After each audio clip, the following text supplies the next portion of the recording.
Holly.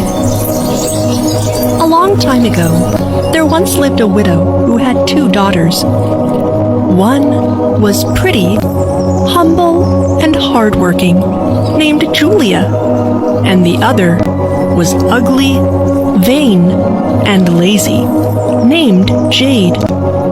But the widow loved her more than Julia. She made Julia do all the work in the house. Oh, every day I have to sit here by the well and spin until my fingers bleed. So she had to wash her bleeding fingers in the water of the well. But one day her spindle fell into the water. Oh, what have I done? My stepmother will punish me for losing the spindle. I have to get into the well and get it. The girl had no option but to go jump into the well after the spindle. And down she went until she fell asleep. When she woke up, she found herself on the ground under an elder tree. Where am I? I can't remember what happened to me. What am I doing here in this beautiful place? As she walked, she climbed a mountain and came upon a baker's oven full of bread. The bread called out to her. "Oh, take me out, or I shall burn. I have baked enough already." And so the girl walked up and took the baker's spatula and started taking out the round loaves, one after the other. She put them up carefully on a table nearby and walked on. Then she came upon a tree, heavily weighted with red apples. The tree called out to her, "Oh, shake me, take off these apples." "Yes, I will help you. I will shake you until all the apples fall to the ground." When all the apples fell from the tree, she stacked them up on a small hill next to the tree and walked on. Finally, she entered the iron wood. "What is this place?" Julia saw a little house in the forest where an old woman with great long teeth and a fiery eye was looking at the girl through the window. Julia was scared and was about to run away. The old woman called to her. "What are you afraid of, my dear child? Come into my house and live with me. And if you do all of the work well, things will go well with you. One thing you must do is to shake my bed thoroughly, and then, in the world, it will snow. For I am Mother Holly. I make it snow all over the world." Since the old woman spoke to her so kindly, she agreed and went to work. "I am gratefully satisfied with your work. Did you shake the bed as I told you?" "Thank you, Mother Hole. I am glad to hear that. I also live a good life here, and your food is so delicious." But after a few months, the girl began to feel sad and started thinking about going back home. One day, she told the old woman, "I am homesick, and although all is well and good here, I must go back to my own home." "It pleases me that you wish to go home. And since you have served me faithfully, I will send you back." She took the girl by the hand and led her to a large gold door. When she passed through, a heavy shower of gold fell upon her, turning her dress into gold. "All this is yours, because you have worked so hard. And I also give you a new gold spindle." The door shut behind her, and Julia was back in her world again, not far from her stepmother's house. Then she went inside the house, and since she was covered with gold, the widow welcomed her gratefully. "Stepmother, you won't believe what happened to me." So she told the whole story. And when the mother heard how the stepdaughter got rich, she started to wish that her own ugly and lazy daughter could also have the same fortune. So the widow sent Jade to sit by the well and spin. But since she was too lazy to make her spindle bloody, she thrust her hand into the thorn hedge instead of spinning. then threw the spindle into the well and jumped in after it. Then she found herself in the beautiful meadow surrounded by roses, and she followed the same path. When she came upon the baker's oven full of bread, the bread said, "Oh, take me out, or I will burn! I have baked enough already!" But she was too lazy, and she didn't care. So she walked away from them. Soon she came to the tree, heavily weighted with red apples. "Oh, shake me, take off these apples." What if one of your apples falls on my head? Do it yourself, I have to go. When she came to the house in the woods, she already knew about Mother Holly's great long teeth and her fiery eye, and agreed at once to work for her. On this first day, I have to work very well, just like my sister. I have to do everything the old woman asks me to do. I have to get that gold. But on the second day, I'm so tired. Today, I will not do anything. I will not even get out of bed. and she didn't make Mother Holly's bed at all. I am really upset with Jade and tired of her laziness. I am going to tell her to leave now. Then the old woman took her to the door and opened it. And as the lazy girl stood in the doorway, but instead of gold, a huge pot full of tar was emptied onto her, covering her from head to foot. This is yours for your service. And she shut the door. So, Jade was back in her world all covered with tar, and the tar remained stuck to her forever and ever. The end.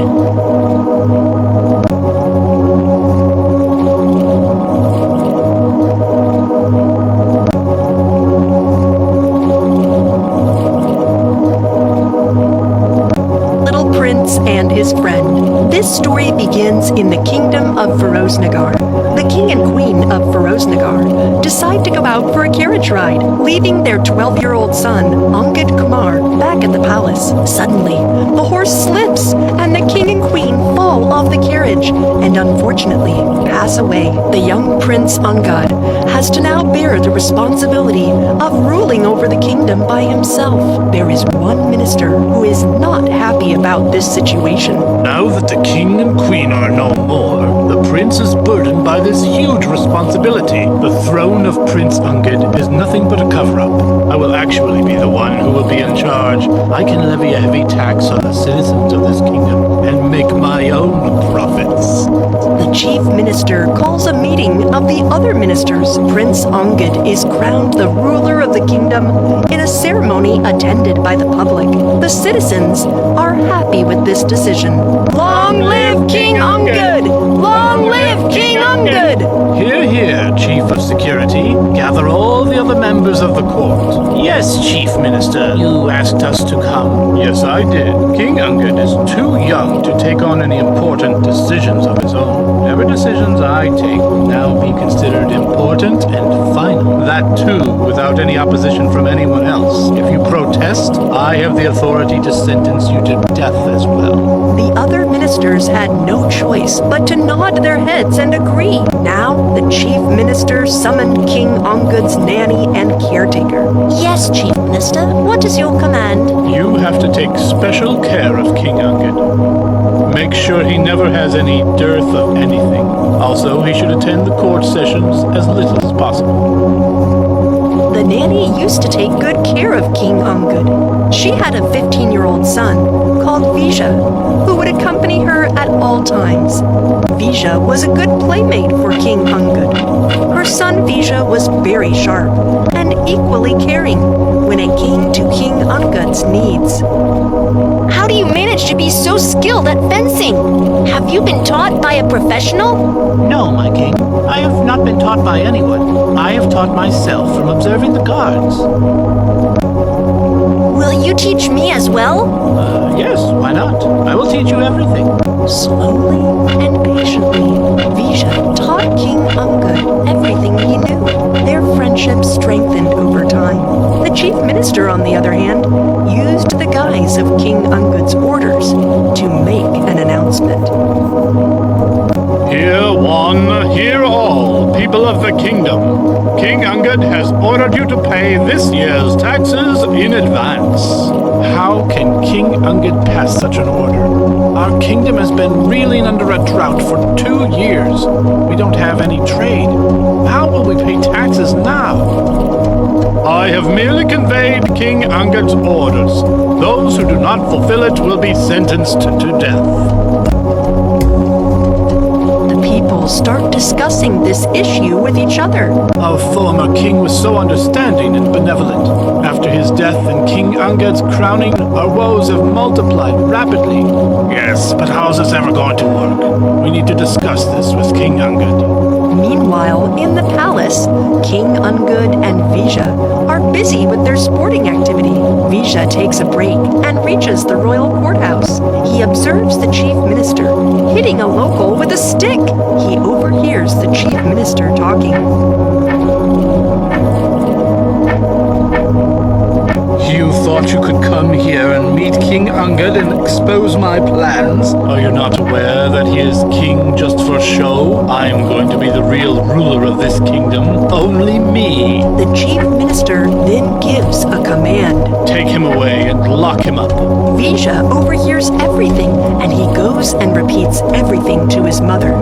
Mother, are you aware of what's happening here? The chief minister is committing injustice under the name of King Ungud. Yes, my son, I'm already aware of this. But what can we possibly do? If we inform King Ungud about this, and the chief minister gets a whiff of it, we will both be sentenced to death. But Mother, I can't allow this to happen to our people. I will tell King Ungud everything, because I'm his true friend. Vija and King Ungud are playing inside the palace. Vija pushes King Ungud, and he falls to the ground. King Ungud talks to Vija.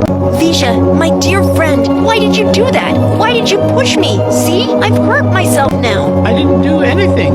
You are elder than me, and yet you pushed me. Look, I've hurt myself. This is injustice, isn't it? Vija, what do you mean when you say that injustice is happening with our people? Vija then goes on to explain all the wrongdoings happening with the people of the kingdom. Then Vija says, King Ungud, let's disguise ourselves and go out at night to understand the public sentiment. You are absolutely right. Let's do this tonight. King Ungud and Vija go out and mingle with the public. A group of people are talking. How do we go out and meet King Ungud? His whole cabinet of ministers is corrupt. To top that, if you want to meet a minister, even guards demand money. Where do we get so much money from?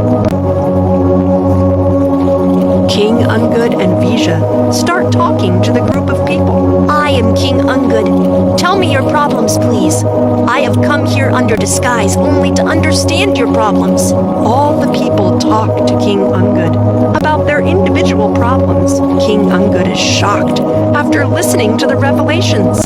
He assures the public that things will improve from here on and that he will personally take charge. The next day, King Ungud makes an appearance at court. Chief Minister, please assemble all the guards. Yes, my king. Your kingship, what is your command? King Ungud gives the orders to the other guards. Guards, thrash these corrupt guards so hard till the skin falls off their bones. No, don't hurt us. Please don't hurt us. We haven't done anything wrong. You stopped my public from meeting me. Not only that, you took money from them. You took bribes. No, my king. We were ordered by the chief minister to do that. If we didn't follow, he would have sentenced us to death. No, King Ungud, I didn't do that. They're making up lies. Guards, arrest this corrupt minister and beat him up till he grovels in pain. King Ungud makes an announcement to the public. Everyone is exempt from paying taxes till the monsoon arrives. Vija tells him, We need to ensure our cabinet consists strictly of honest ministers. Also, we need to start touring our neighboring countries to build better relations. That way, we can avoid wars and conflict. King Ungud and Vija set off to their neighboring countries with a team of honest ministers. They extend a hand of friendship to the existing rulers. The kingdom is governed in an efficient and transparent manner. The people finally finally get to lead a peaceful and happy life. If you enjoyed this story, please like and subscribe our channel and press the bell icon to get future updates. And don't forget to comment.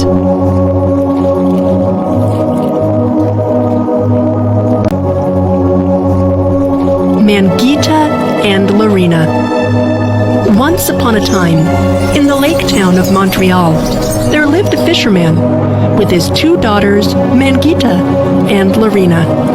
Mangita was the older daughter and was very kind and loving to everyone, but Lorena was very rude. Mangita did all the homework, while Lorena never helped her sister and cared less about her father. She was sitting near the lake and looking at her reflection and thinking, "Am I not the most beautiful girl in the town?" One day, the fisherman fell very ill and died. Mangita was devastated. She cried and wept for hours, but soon realized that the responsibility of her family now rested on her shoulders. "Sister, I am here to talk to you about something important." "Oh, go away. Can't you see I am busy?" "Well, I won't take much of your time." "Oh? What is it?" "Well, since Father is not with us anymore, we don't have anyone to make any money. So, I have decided to go sell fish in the market every day. I don't know if it will be enough, but I will try my best." "Okay, whatever." "You don't have to be so unkind to me. You know I love you, right?" "Oh, I don't need your love, sister. I was born in the wrong family. My Prince Charming will come. You will see." Mangita let out a sigh. "Oh, I wish all the happiness for you, little sister." Days passed, and Mangita worked very hard to make ends meet for herself and her sister. One day, when she came home with just a few coins, she felt very sad. "Lorena, I'm sorry, but what I earned is not enough to feed the 2 of us. Would you help me sell the fish tomorrow?" "What?" "I'm asking you to help me." "You must be out of your mind. I am a future queen. No way." "But enough. I am going to the lake." Mangita was very sad. She sat down and started to cry. Lorena stepped out of the house and saw an old lady standing outside. "What do you want, old lady?" "Oh, dear child, I'm hungry and thirsty and have walked for miles. Would you be so kind enough to give me a loaf to eat and a little water to drink?" "Do I look like a servant to you? Get out of my way, old lady." Lorena pushed the old woman out of her way and walked away. Hearing an old woman's cry, Mangita immediately came out of the house and was horrified to see the woman lying on the ground. "Oh, I am so sorry." Mangita helped the old woman stand up and brought her inside the house. The old woman explained to her how Lorena had pushed her. Mangita was shocked. "Oh, I am so sorry, madam. My sister can sometimes be unkind." "Oh, that's all right. You seem to be the kinder one. If you would be kind enough to give me a little to eat and water to drink, I would be on my way." Mangita nodded and brought her the only bread she had. She also gave her a glass of water. The old woman happily ate the bread and drank the water. "Oh, thank you, my child. You are a kind soul." The old woman left. Mangita went to sleep without any food that day. A few days later, Mangita fell ill and was too weak to stand. Lorena, as usual, did not care much. "Oh, sister, please go to the market and sell the fish. We have no savings to survive." "I am not going anywhere, I'm telling you for the last time." saying that, Lorena stepped out of the house, and there was the old woman again. You again? I heard that Mangita is unwell. I have brought her these seeds. Let me in, so that I can take care of her. She will be fine soon. But Lorena did not want Mangita to recover, so she lied to the old woman. Oh, she's quite all right. I'm her sister, and I'm taking good care of her. Are you sure? Absolutely. Well, okay then. Please, use these to take care of your sister. Lorena took the bag of seeds from the old woman. Mangita's fever worsened, and all night she could not sleep. Lorena did not even tell her about the seeds and hid the bag under the bed. The next morning, Mangita was sweating a lot. Lorena smiled, and as she was about to leave the house, the old woman entered. Huh? How dare you enter our house without permission? The old woman smiled and snapped her fingers. At once, she turned into a handsome-looking man. I am a prince. Prince Michael. I have mystic powers and am looking for the kindest woman on earth to marry. And I must say, I have finally found the right girl. Well, of course, my friend. You have no idea how long I have waited. Let's go far away and live happily ever after. Quiet, you rude brat. I wasn't talking about you. Huh? Prince Michael turned his sight towards Mangita and closed his eyes. Golden light surrounded his body. Mangita opened her eyes and felt as if she was never sick. Prince Michael opened his eyes and the golden light vanished. Lorena and Mangita were both surprised. They had no clue what was going on. Prince Michael smiled and then explained everything. I was out all night watching over you. Your sister did not give you the seeds I left for you. She did not want you to live. Mangita was devastated to hear this, and she turned towards her sister, heartbroken. My sister, why? Oh, please. I don't have time for all this drama. Go away from here with your weird old woman prince. Go! Tears ran down Mangita's face, but the prince came forward to speak with her. Do not feel sad for her.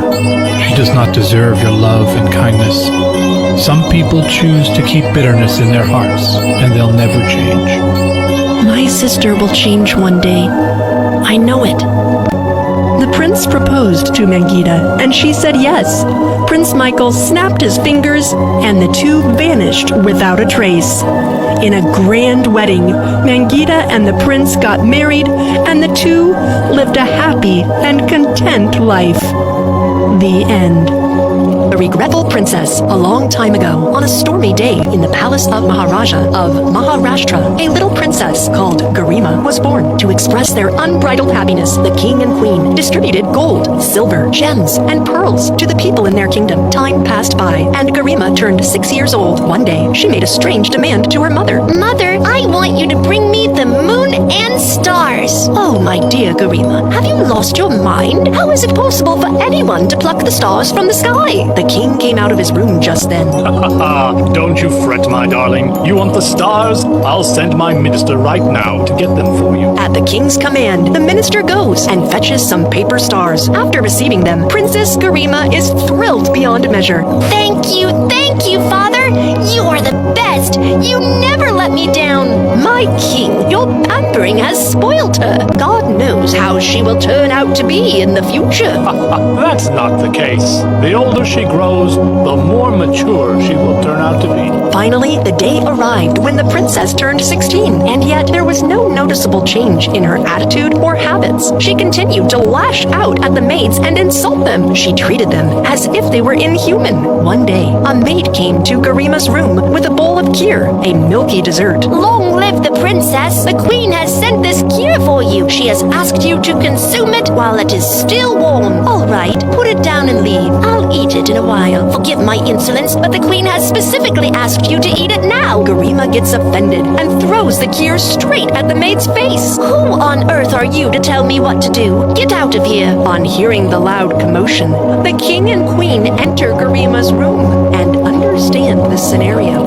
What is this obnoxious behavior, Garima? Is this how you treat the maid? Exactly, mother. She is a maid. She can't talk to me in a raised voice. Listen to me, my princess. Calm down. This maid will now be shown the way to the door. Bravo, my king. What a great way to teach her right from wrong. If fathers ever were tolerated such indespicable behavior from their daughters, the future of womankind doesn't have any hope left. Oh, come on, mother. Stop being so preachy. Do me a favor and get this maid out of my sight. After this altercation, Garima storms out of the palace in her carriage to let off some steam. There is a rumbling in the sky, and within minutes, thunder and lightning bring forth a heavy storm. The kingdom is caught in a deluge, and the rivers start flooding. The whole kingdom gets battered by this storm. The kingdom is in bad shape because of the storm. I really hope Garima is safe right now. I hope so too. My poor baby must be stuck somewhere. I'm getting very worried. Ministers, go quickly and search for my princess. Yes, my king. Soldiers, get ready. We have to go find the princess. When the storm subsides, the minister sets out with the soldiers to hunt for Princess Garima. Even after 2 days, the princess is nowhere to be found. Unsuccessful in their mission, they make their way back to the palace. You came back, minister? Where's my daughter Garima? Is she still upset with us? Forgive me, my queen. We have been unsuccessful in tracing the princess. What do you mean? You couldn't complete a simple task? You don't deserve to be my minister. I will accept whatever punishment you think I deserve, but the plain truth is that the princess is not to be found anywhere. I wonder if she is alive at all. A lot of people have all died because of the floods. Their faces are unidentifiable because of the swollen bodies. After hearing this, the queen faints and falls down. The king starts crying unconsolably. Princess Garima gets swept away in the floods, and the river carries her to the village where her former maid resides, the same one she insulted so terribly. Why is a crowd gathered near the banks of the river? Let me go and see as well. On spotting Princess Garima, the maid instantly recognizes her. Princess, it's me, your maid. Open your eyes, princess. Do you recognize her? Yes, it's our Princess Garima. It looks like she has been swept away in the floods and landed up here. But why is she not talking? She seems to have passed out. Once the water is extracted out of her body, she'll come to her senses. Take her to your house. I surely will. Please help me to transport her to my house. The villagers help to transfer the princess to the maid's house. The maid goes to call the local doctor. Doctor, please come quickly with me. Our princess is lying unconscious at my house. You have to make her okay no matter what. Yes, my child. I'm coming with you. Let me grab my medicine. The doctor accompanies the maid to her house and extracts the water from the body of the princess. He also makes the princess consume a plant extract. Don't worry. She will regain consciousness in some time. While we wait, could I have a cup of tea, please? I'll take my leave after that. Yes, of course, doctor. The maid hands the doctor a cup of tea. Could I say something? Yes, doctor. You have a golden opportunity here. You can demand as much money as you wish for from the king and the queen. After all, you have saved their darling princess. How can you say something like that? Like the hand that feeds you? I could never do something like that. Now, if you're done, please leave. The princess comes to her senses and overhears the conversation. She is consumed by regret. What have I done? I've committed a sin by degrading such an honest and sincere girl. The maid turns out to find the princess standing up. Long live the princess! I'm so happy to see that you have recovered now. Please forgive me. I behaved very rudely with you. I put you down. You have saved my life. I can never repay this favor. I merely perform my duty, Princess. The King and Queen have always been kind to me. Please don't worry about anything. You need to eat food, have your medicines, and rest for a while. You really need the rest. The maid cooked and offered all sorts of food to Garima. What yummy food, just like the food cooked by our royal chefs. After her meals and medicines, Princess Garima proceeds to rest.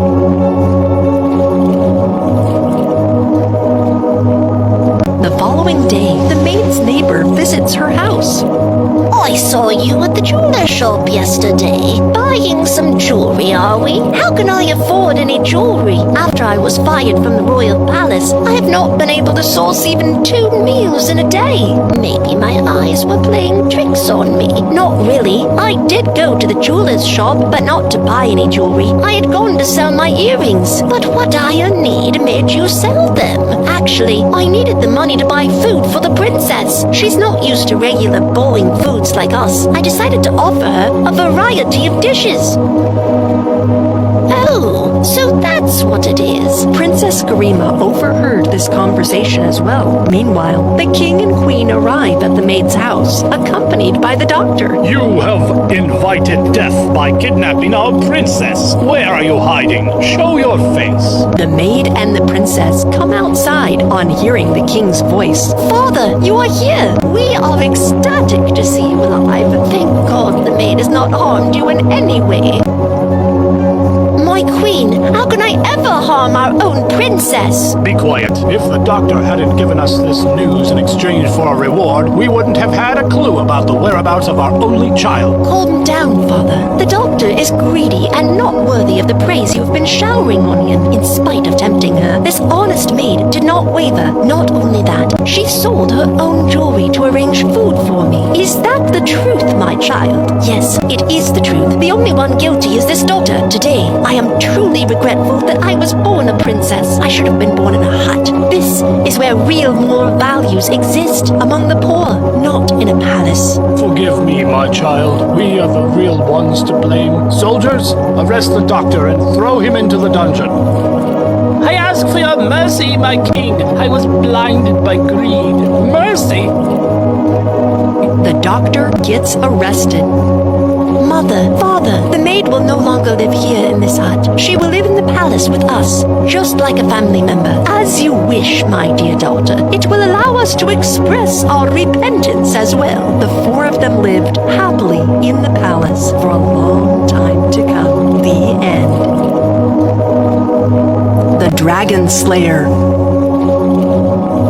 Once upon a time, long, long ago, in a land far, far away, a village small, so very small, had finished their harvest and began to celebrate a celebratory celebration. There was music and there was dancing. A boy named Albert was the strongest and most handsome in the village, and the girls stood in line to dance with him. But late in the evening, a new girl caught his eye. What's your name? I am Lucy. You're not from around here, are you? No, Where are you from? from somewhere else. One of them clearly wasn't too bright, but they danced every dance without resting for the rest of the night, and they fell in love. So maybe it was both of them. But suddenly, there was a loud thundering of horses' hooves outside. I must leave. No, stay. The music is still playing. Let's dance. Suddenly, all the doors in the room were kicked open at once, and the king's soldiers rushed toward Albert and Lucy with swords and spears. Then, everyone in the room bowed down. What's going on? Take your hands off of my daughter. The soldiers pulled Albert away from Lucy and threw him to the floor. Then, they pointed their swords and spears at his face. Father, please don't hurt him. Albert was confused. King George is your father? King George didn't let Lucy answer. He pointed his finger at Albert's nose and shouted, You stay away from my daughter. But I want to marry her. Do you think I would let a farmer marry my daughter? Why not? I love her and she loves me. Silly boy. A princess can't marry a common village boy. A princess may only marry a nobleman, or a knight, or a really rich man. Then King George grabbed Lucy by the arm and pulled her toward the door. Your Majesty, if I become rich, may I have your daughter's hand in marriage? King George stopped and turned. He stroked his chin and smiled and said, I tell you what, there are heaps of gold and jewels in the treasury at the old castle. If you go there and return the crown jewels to me, you may keep the rest of the gold and jewels, and you may marry my daughter. That's what I'll do then. We'll see, we'll see. Then King George and the princess left and rode away. The room was so quiet, you could hear a pin drop. All eyes turned toward Albert. Why is everyone looking at me? Do you realize what you just said? What? Do you know why King George abandoned the old palace? Why? Because a dragon built his nest there. A dragon? Why would King George send me after the royal treasure if he knew a dragon was living there? Because he doesn't want you to marry his daughter. He wants the dragon to breathe fire upon you. Albert walked toward the door. No, I don't care. I love Lucy, and I'm going to do everything I can to marry her, even if it kills me. Maybe Albert was the one who wasn't too bright, but he sure was determined. The next day, Albert started toward the old palace. Then he found out that just getting there was not going to be easy. It was 100 miles away, with dangerous icy rivers along the way. I must go on, even if I didn't bring winter clothes. By the time he crawled the snow-covered rivers, he was freezing to death. Yep, Albert's not too bright. As he began crossing the other side of the river, he fell, and his body rolled and rolled and rolled down the riverside. He was knocked out by the fall. He didn't wake up until he rolled into an ice-cold river. When Albert was sure he would drown or freeze to death, the icy river emptied into an even faster-moving river. Oh no! I lost the sword I brought to slay the dragon. Now I'll be defenseless against the dragon. After a few minutes, he was able to swim and stay afloat. He swam to the other side of the river and hauled himself up onto shore water. Now I can see the high stone walls of the castle. He also saw patches of the green grass that had been blackened by the fiery breath of the dragon. Suddenly, Albert heard the loud thumping and swishing of the dragon's huge wings. I must find cover in a hollow log. The hollow log caught fire, but Albert was unharmed. At least he was getting warm again. I'll have to wait here until the sounds of the dragon's wings fade away. Then he crawled out of the hollow log and watched it burn as he thought and thought of a way to get by the dragon and get to the treasure without being burnt to a crisp. I must find out where the dragon's nest is. Wait, what is that over there? It's the treasury, where King George's treasure is stored. Next, Albert borrowed a scarecrow from a nearby cornfield. In the darkest part of the night, he sneaked the scarecrow inside the palace and up to the top of the wall opposite the treasury, in plain sight of the dragon. What's this? A barrel. I'll cut the top off the barrel and sneak it up as close to the dragon as possible. Then he climbed into the barrel and fell asleep. The next morning, he was awakened by the loud thumping. As expected, when the dragon awoke, he thought the scarecrow on the palace wall was a man. He flew toward the scarecrow. Now that the dragon is not watching me, I will quickly climb climb out of the barrel and carry it to the treasury. He carried the barrel inside the treasury just as the scarecrow was burning to a cinder. Then he stepped out of the treasury and shouted, Hey, dragon! Over here! Come and get me! Hearing that, the dragon turned and flew at top speed toward the treasury as Albert dove out of sight. When the dragon landed and poked his head through the treasury doors, Albert covered the dragon's head with the barrel. When the dragon breathed fire, the barrel directed the fire at the dragon himself, and the dragon burned himself to a crisp. Ooh, I can't believe that worked. I will return home and ask King George if I can marry Princess Lucy.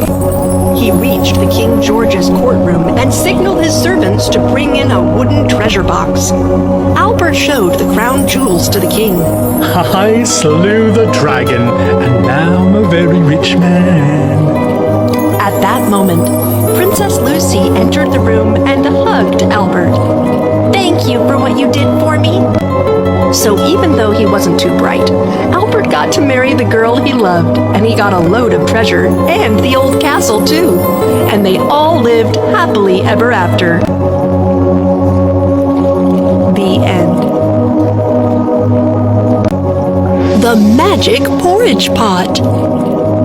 Once upon a time, there was a sweet little girl named Melody. She lived with her mother in a small cottage. They were very, very poor, but Melody tried to make her mother happy by singing songs to her. Every day, Melody used to go into the woods to find something to eat. She used to bring back whatever she could find, but their bellies were never full. One day, saddened with their poverty, Melody left the house and went into the woods looking for something to eat. No matter how hard she searched, there was nothing to be found. Finally, Melody could bear it no more. She sat on a rock and started to cry. While crying, she sang a sad song in her sweet, melodious voice. Hearing her voice, a forest fairy appeared in front of her and said, What happened, my child? Why are you crying? And what are you doing alone in the woods? I am here to find something to eat for me and my mother. We are very poor and very hungry, said Melody with grief on her face. Don't worry, the fairy said, and with her magical wand, she changed a pebble into a big magical pot. Melody was amazed to see the magic. Take this pot home, and your family shall never be hungry again. I don't want to be rude, but what good is an empty pot if there's no food in it to cook? Melody said in a disheartening voice, to which the fairy answered, This is a magical pot. When you want something to eat, say, Cook, pot, cook. And when it's ready, say, Stop, pot, stop. Melody was delighted with the gift she got from the fairy, and, with due respect, she asked the fairy, Oh, dear fairy godmother, I don't have enough words to thank you. Please, tell me what I can do for you in return. I don't want anything in return. But if you want, you can sing me a beautiful song every day. Before Melody could ask any more questions, the forest fairy disappeared. When Melody arrived home with nothing but an empty pot, her mother was very unhappy and said, What use is the pot if you have nothing to cook in it? Melody lifted the pot to the table and simply said, Cook, pot, cook. Nothing Then the pot started to shake and hissed. The steam rose, and up bubbled the creamiest porridge they had ever seen. Melody's mother understood that the pot was magical. She was so hungry that she could not resist the creamy porridge, and she licked it with her finger. She was overwhelmed with the taste of the porridge so much that she did not pay attention to Melody's other command. Stop, pot, stop! They ate and ate until the pot was empty and their stomachs were full. Melody's mother rubbed her stomach happily. Melody then thought, Oh, it's time for me to go and sing a song for the forest fairy.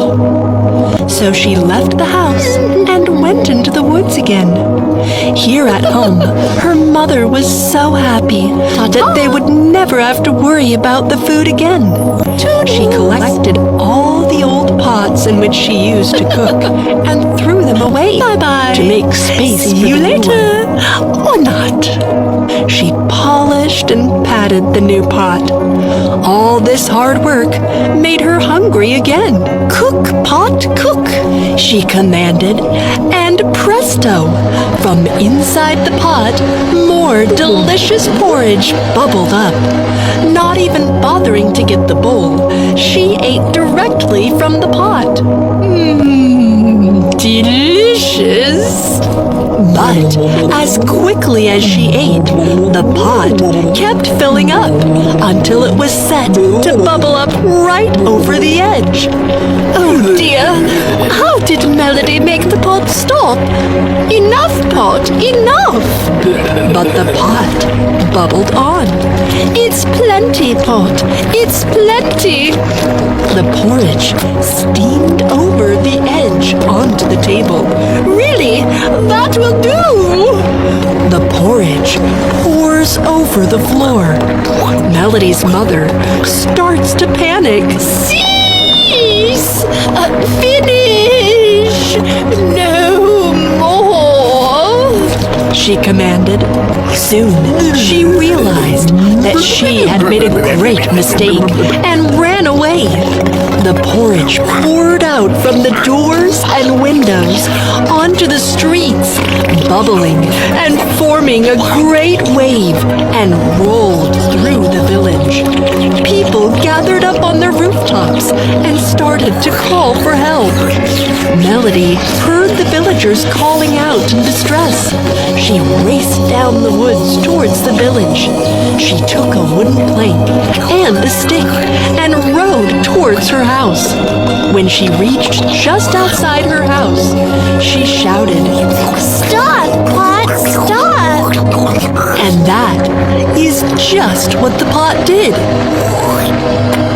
As the bubbling subsided, Melody saw that all the villagers were reaching down and lifting a handful of creamy porridge to their mouth. The whole village enjoyed the porridge.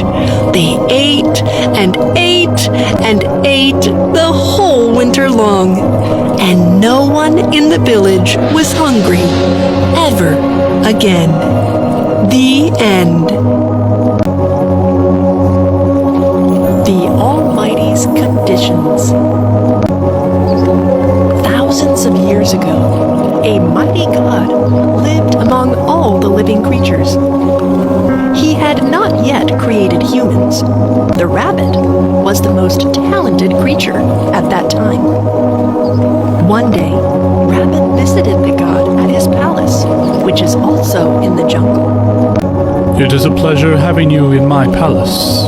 What can I do for you? Almighty deity, you have control over everybody and everything in this forest. You are a true master. I need a favor. What kind of favor? Just one thing. Please make me wise and intelligent. Well. Everyone wants to be rich, and you're asking me to make you smarter. Why? Because I want to be more intelligent than all the animals in the forest. Fine. But you'll have to show me what you're capable of. because I was thinking of making a separate species and granting them wiseness and intelligence. If you prove to me that you're capable, then I will cancel my plans for the creation of humans. What do you think? I'll do whatever is necessary.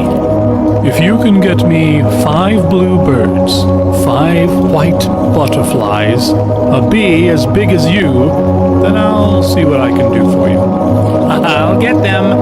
I won't fail.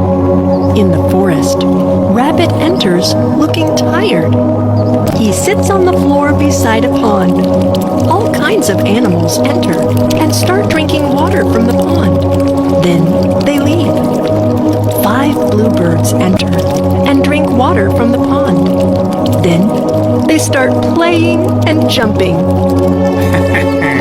Today I'll know what I'm capable of. No, it can't be. It's not possible. That's not true. I cannot believe it. No, they are not that many. The 5 bluebirds approach him. Hey, Rabbit, what are you talking about? What's the matter? It's nothing. It's just impossible. Please, tell us what's wrong. Oh, someone told me that you could come with me, but I know that is impossible. You would get tired of the trip. Are you kidding? We never get tired. We always fly long distances. Flying doesn't make us feel tired. We can go with you wherever you go. The 5 bluebirds laugh and dance around the rabbit. Great! 5 white butterflies enter and start drinking honey from flowers by the pond. Wow, those are the most beautiful butterflies I have ever seen. But no, I don't think they can do that. That would be impossible. What am I thinking? The 5 white butterflies approach him. Hey, Rabbit, what are you talking about? What's the matter? Oh, it's nothing. It's just impossible. Please, tell us what's wrong.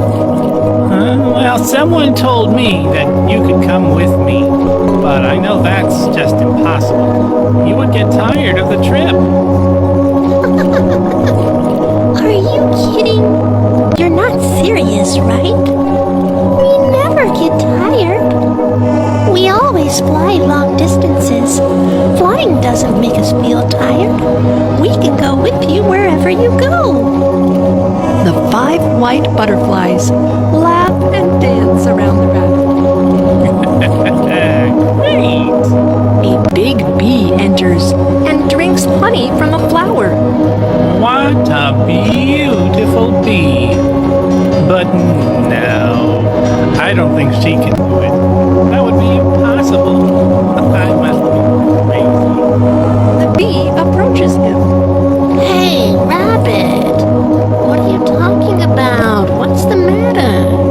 It's nothing. It's just impossible. Please, tell me what's wrong. Someone told me that you could come with me, but I know that is impossible. You would get tired of the trip. Are you kidding?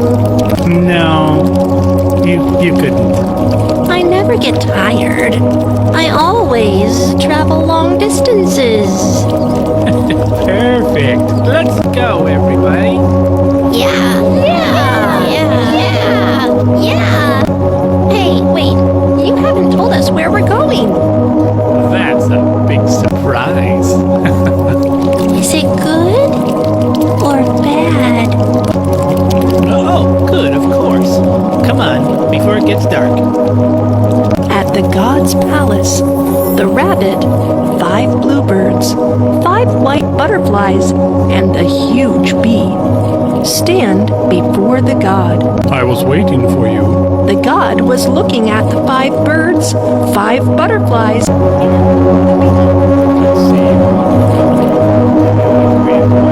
Now, I don't think so. why not? If I make you more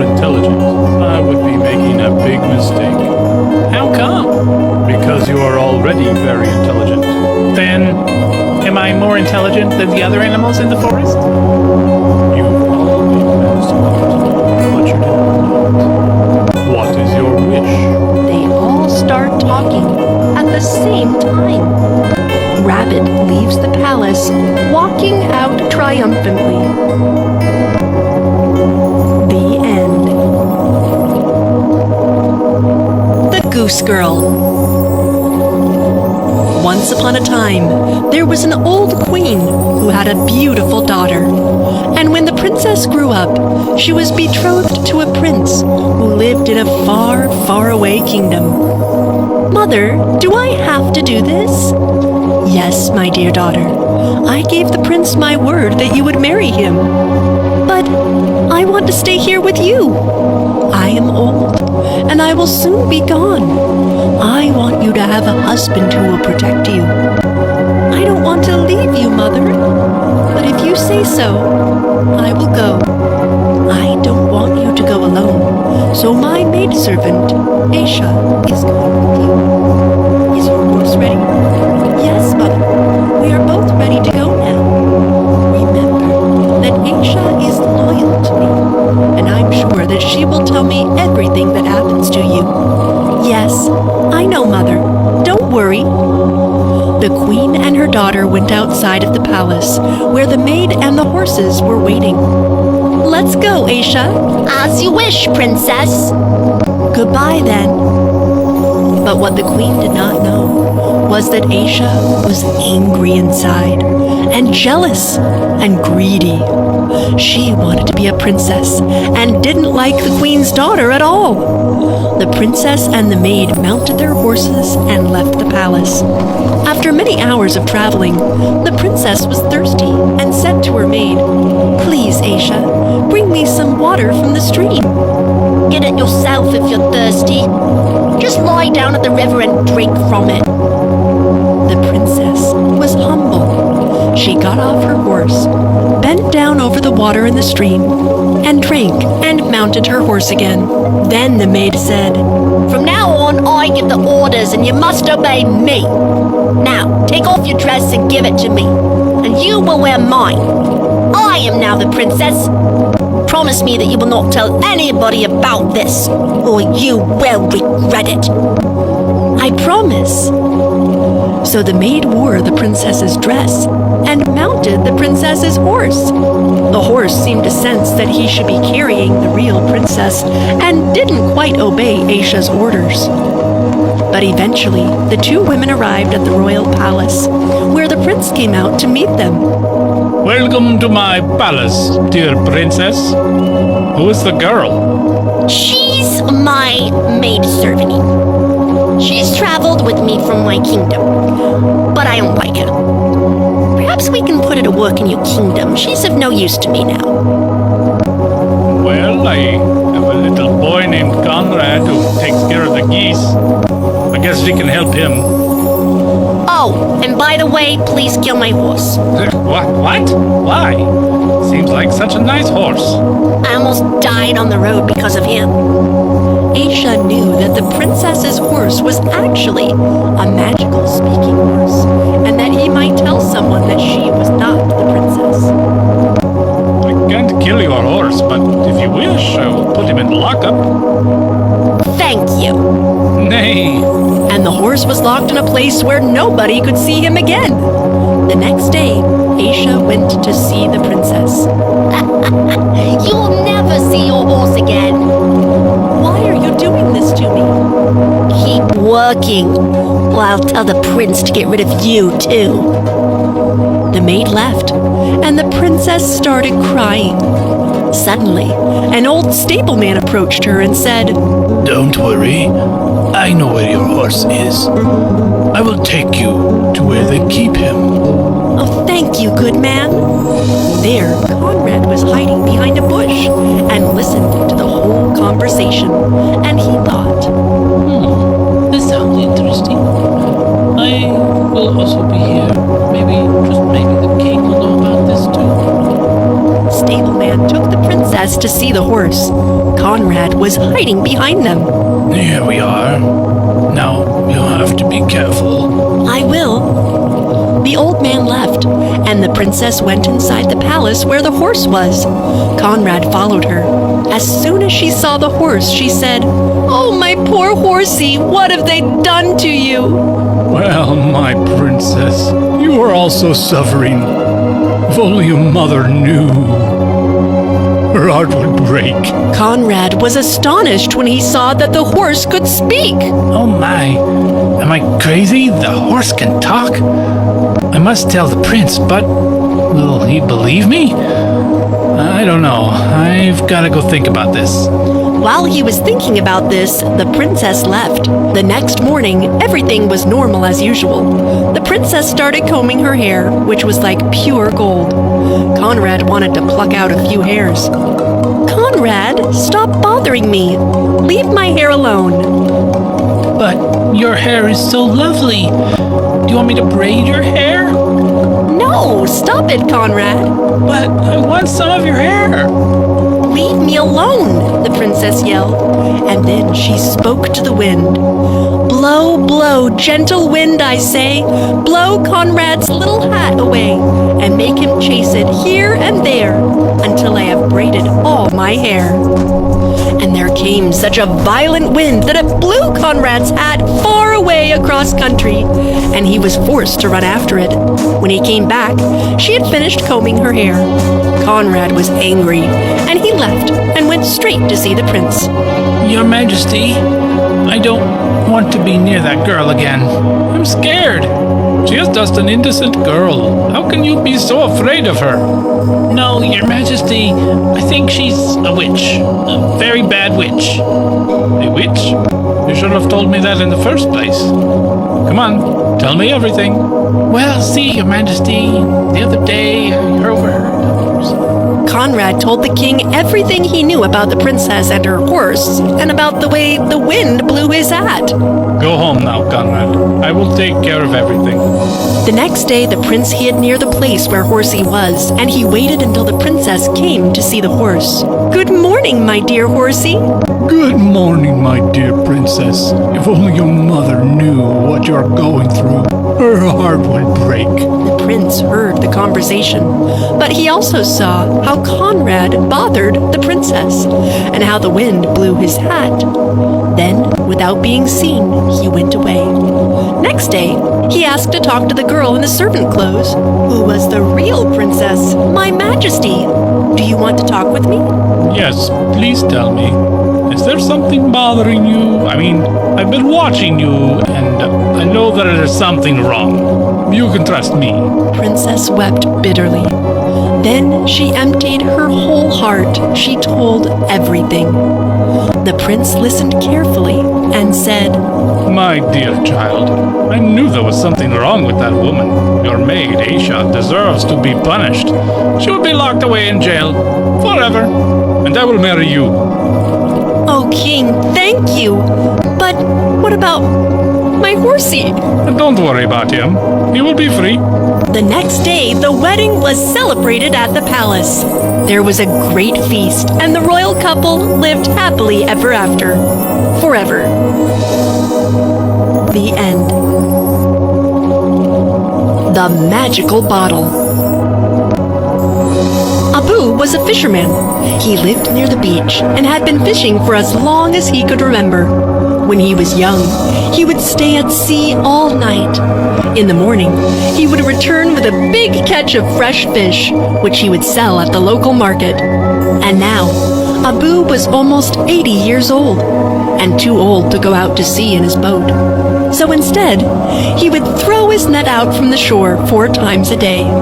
He would eat some of the fish, and the rest he would sell for a little money. One day, he went out to the sea in the morning.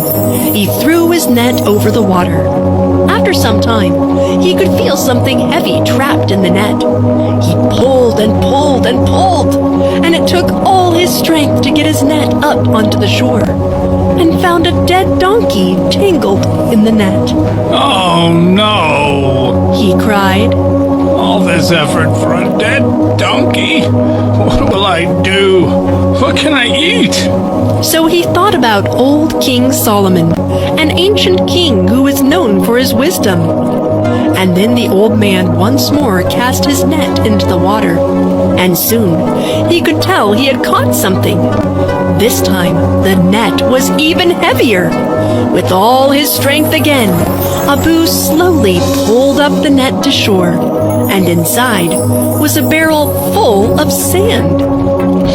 Oh no! He cried again. All of this effort for a barrel full of sand. What will I do? What can I eat? Again, he thought about King Solomon's great wisdom and decided to persevere. Abu cast his net into the water a third time. This time, something even heavier got trapped in the net. It made a clanging sound like pots and pans banging against each other. And guess what it was? A whole bunch of old pots and pans. They were all rusted and of no use. So Abu looked to the sky and cried out, Ah, why do I deserve this? I have only the strength to cast my net 4 times in each day, and I've already done it 3 times. If I cannot catch any fish the 4th time, I'll surely die of hunger today. Why must I capture all of this junk? With his prayer on his lips, Abu threw the net one last time. This time, something even heavier got trapped in the net. Abu had to wade deep into the water to pull the net out. He saw it was a brass bottle. This time, Abu was happy. Even though he had not caught any fish, the brass bottle looked solid. Perhaps he could sell it for more gold coins and have enough food for the next month. But he saw that the bottle had lead seal on it. And looking closely, Abu realized that the seal was none other than King Solomon's. He was now very curious to know what was inside the bottle. He opened the seal with a knife. As soon as he opened it, a huge magical creature came out from the bottle. It shot out 100 feet into the sky with a huge roar. Abu was so scared he cried out in fear. The creature noticed Abu and shrunk down to just 10 feet so he could talk with Abu. Fisherman, did you free me? It thundered. Me? Yes, magical creature. My name is Abu. Abu, a fine name. Said the creature with a smile. I have been trapped in that bottle for a long time. Thank you, fisherman Abu. Now tell me, how would you like to die? Die? But, sir, I freed you. Why would you want to kill me? I was trapped in that bottle by King Solomon, fisherman Abu. But Solomon ruled this land almost 2,000 years ago. Yes, 1,800 years ago, to be precise. I rebelled against him. So Solomon defeated me and trapped me in this bottle. Then he had the bottle thrown into the sea. I have regretted my mistake ever since. But that means I have freed you from prison. Why do you want to kill me? For 1,000 years, I wished someone would free me. I pledged that I would give that person enough wealth to last his lifetime, but no one came. Then in anger, I pledged that I would kill the man that would free me. But I would allow that man to choose the way he would die. So, how would you like to die, Fisherman Abu? Abu thought again of King Solomon's wisdom, and then a clever idea came to him. Sir, you claim that Solomon trapped you in that bottle? But I don't believe you. What? Cried the creature, and his voice boomed like 100 thunders. You are so tall. Your hands are like the trunk of the tree. There's no way you could have fit inside that tiny bottle. I don't care if I die, but I don't want to be killed by a liar. You puny fisherman. I may be evil and mean and make stupid promises, but I never lied a lie in my life. Then prove it, said Abu. The creature swished its hands. It turned into smoke and slowly, bit by bit, entered the bottle. And from inside it shouted, See? I can fit into this bottle. Abu quickly picked up the lead seal and trapped the creature inside the bottle again. The creature tried his best to come out, but he could not break the seal. Then the creature roared in thunder, but then calmed himself down and said sneakily, You tricked me! I give up. You're too clever for me, Abu. Now, I wish to get out of this jar, and I pledge I will give the man who freed me his youth back. Good deal, right? Come on, free me, Abu. The prize is waiting for you. Abu listened calmly, and with a cunning smile he said, You think I am a fool? I have lived my life to the fullest, and I don't need anything more than that. I may be old, but not foolish enough to free you again. Now, bye-bye. No, wait. Let me make another deal for you. Abu threw the bottle back into the sea and was grateful that his life was saved. The end. The Toothless Beast. This story is from ancient times when humans did not trust dogs and only relied on them for security purposes. Then, when the dog gets older, they have no use for it, and man leaves them alone in the jungle to fend for themselves. A farmer once had a faithful dog called Leonardo, who had grown old and lost all his teeth, so that he could no longer hold on to anything. One day, the farmer was standing with his wife at the front door of their house and said, Tomorrow I plan on taking old Leonardo out into the jungle because he's no longer of any use. His wife, who felt pity for the faithful beast, answered, He has served us so long and been so faithful that I think we should give him what he's earned. What? You're not very smart. He doesn't have a tooth left in his mouth, so there's not a thief in the world who would be afraid of him. So now he can leave. He has served us well, and for that he has good food to eat. The poor dog, who was lying stretched out in the sun not far off, had heard everything and was sorry that tomorrow was to be his last day. He had a good friend, the wolf, and he crept out in the evening into the forest to him and complained of the fate that awaited him.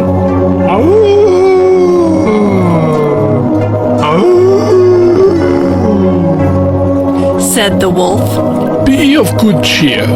I will help you out of your trouble. I have thought of something. Tomorrow, early in the morning, your master is going with his wife to make hay, and they will take their little child with them, for no one will be left behind in the house. During work time, the parents will need to lay the child under the hedge in the shade. You lay yourself there too, just as if you were going to guard the little one. Then I will come out of the woods and carry off the child. You must rush swiftly after me as though you were going to take the child away from me. I'll give you back the child, and you will take it back to its parents, who will think that you have saved it, and will be far too grateful to do you any harm. Rather, you will be in high favor, and they will never let you be in need of anything again. The plan pleased the dog, and it was carried out just as it was arranged. The father screamed when he saw the wolf running across the field with his child. But when old Leonardo brought the little one back, he was full of joy, and he pet him and said, Not a hair of yours shall be harmed. You shall eat of my food freely as long as you live. And to his wife he said, Go home at once and make old Leonardo some bread sop that he will not have to bite, and bring the pillow out of my bed, and I will give him that to lay upon. From that day on, old Leonardo was as well off as he could ever wish to be. Soon afterward, the wolf visited him and was pleased that everything had succeeded so well. for payment of the favor I did for you, you will turn a blind eye when I have the chance I carry off one of your master's fat sheep. Don't count on it. I will remain true to my master. I cannot agree to that. The wolf thought that the old dog must have been joking about not agreeing with him. So, one night, he came creeping about in the night and was going to take away the sheep. But the farmer, to whom the faithful Leonardo had told the wolf's plan, caught him and dressed his hide soundly with the flail. The wolf had to back off, but he cried out to the dog, Just you wait, you scoundrel! You shall pay for this! The next morning, the wolf sent the wild boar to challenge the dog to come out into the forest so that they might settle the so-called agreement that the wolf thought was broken. Old Leonardo could find no one to stand by him, but a cat with only 3 legs. As they went out together, the poor cat limped along, and at the same time stretched out her tail into the air in pain. The wolf and his friend were already at the spot appointed, but when they saw their enemy coming, they thought that he was bringing a sword with him, for they mistook the outstretched tail of the cat for a sword. And when the poor cat hopped on its 3 legs, they could only think every time that it was picking up a stone to throw at them. So they were both afraid. The wild boar crept into the underbrush, and the wolf jumped up a tree. The dog and the cat, when they came up, wondered why there was no one to be seen. The wild boar, however, had not been able to hide altogether, and one of his ears was still visible. While the cat was looking cautiously about, the boar wiggled his ear. The cat, who thought it was a mouse moving, jumped upon it and bit it hard. The boar made a fearful noise and ran away, crying out, Spare me, please! Please, the wolf is up in the tree! The dog and the cat looked up and saw the embarrassed wolf, who was ashamed of having shown himself to be afraid, and he made friends again with the old dog. Then the 3 of them lived happily ever after, till the day when Leonardo passed away, on the loving laps of the farmer and his wife. The end.